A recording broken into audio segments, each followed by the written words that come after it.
Yeah, but seriously, kinamusta niyo po ba or have you had the chance to speak with Senator Pia? Kasi we all know kaibigan naman po kayo ni Sen Pia at maraming issues previously na magkasama kayo nila.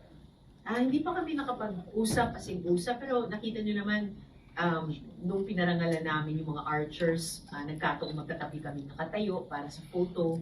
And nung nag-suspend at pumasok kami sa lounge para sa briefing tungkol sa impeachment trial, nagkataon din magkatabi kami nakaupo. So, natural na makapag-usap or chat. Ganyan. Do you share the sentiments of many na ito yung, kasi nabanggit din ito ni Senator Ping over the weekend that this is the lowest of lows. So, recently, at least recent history ng Senate as an institution. Sinabi ko rin yun.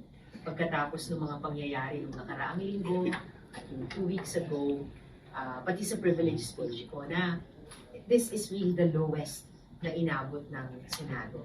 Never, kahit nung martial law dictatorship, kahit nung mga attempts, never na nag-bulletproof vest, nag-armas ng long arms, nagkasat, nagpaputok ng arms na iyon sa loob nitong Senado. Kaya talagang parang napastos yung dignidad ng institusyon at ng mamamayan. Kasi nga, itong Senado ay hindi naman amin.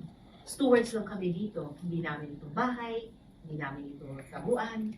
Ito ay Senado ng mamamayan. So, kailangan talagang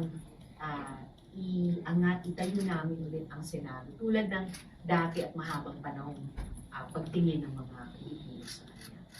And paano po matutulungan na ibangan yung dignidad at respeto ng kababayan sa Senado kung magpupush po ulit ng another leadership change sa Senado? Kung manatili man ang kasalukuyang liderato, kung mapalitan man ang kasalukuyang liderato, tingin ko hindi yan contradictory kung sakali sa paggawa ng tungkulin ng Senado. Dahil alinmang liderato, kung kasalukuyan, o kung may bago, tulad ng mga nakaraan, pareho ang tungkulin. And yun ay nakaatang sa amin lahat, bawat isang senador. Mapa-minority man kami o mapa-majority. Thank you.